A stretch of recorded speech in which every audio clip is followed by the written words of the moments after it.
Hey everyone, welcome back to our channel. Today, we're going to tackle a common issue that many of you may have faced when creating an app with Dash, the attribute error. If you've ever encountered this error message, you know how frustrating it can be.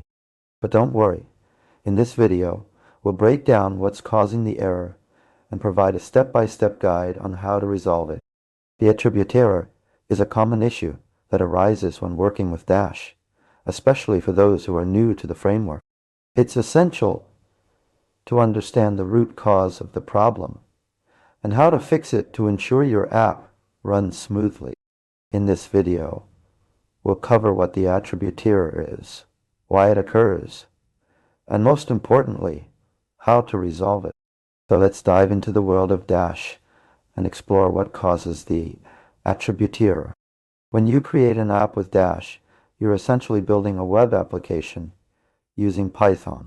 Dash provides a powerful framework for creating interactive and data-driven apps, but like any other programming language, it has its own set of rules and syntax.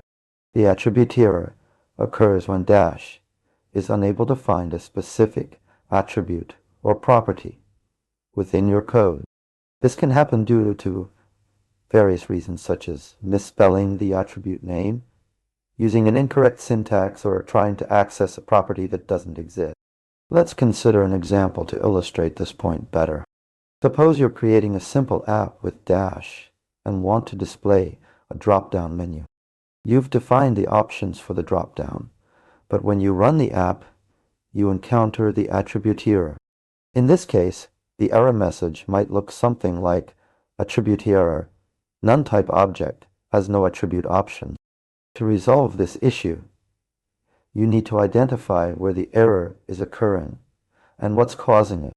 In our example, the problem lies in the fact that we're trying to access the options property of an object that doesn't exist or has been set to none. The solution involves checking your code for any typos, ensuring that all objects are properly defined, and using the correct syntax.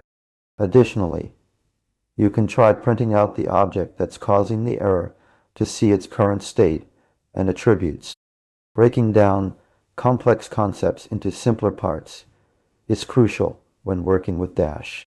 By understanding how each component interacts with others, you'll be better equipped to identify and resolve errors like the attribute error.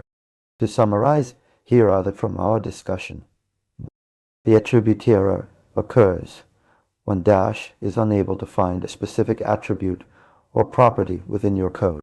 This error can arise due to misspelling attribute names, using incorrect syntax, or trying to access non-existent properties. To resolve the issue, identify where the error is occurring and what's causing it. Check for typos, ensure objects are properly defined, and use correct syntax that define. That's all for today's video on resolving the attribute error when creating an app with Dash. If you've encountered this error message before, we hope our explanation has helped you understand its root cause and how to fix it. If you have any questions or need further clarification on any of the points discussed, please don't hesitate to ask in the comments below. Your feedback is invaluable in helping us create better content for you. Don't forget to like this video if you found it helpful, and subscribe to our channel for more informative videos on Dash and other programming topics. We'll see you in the next one.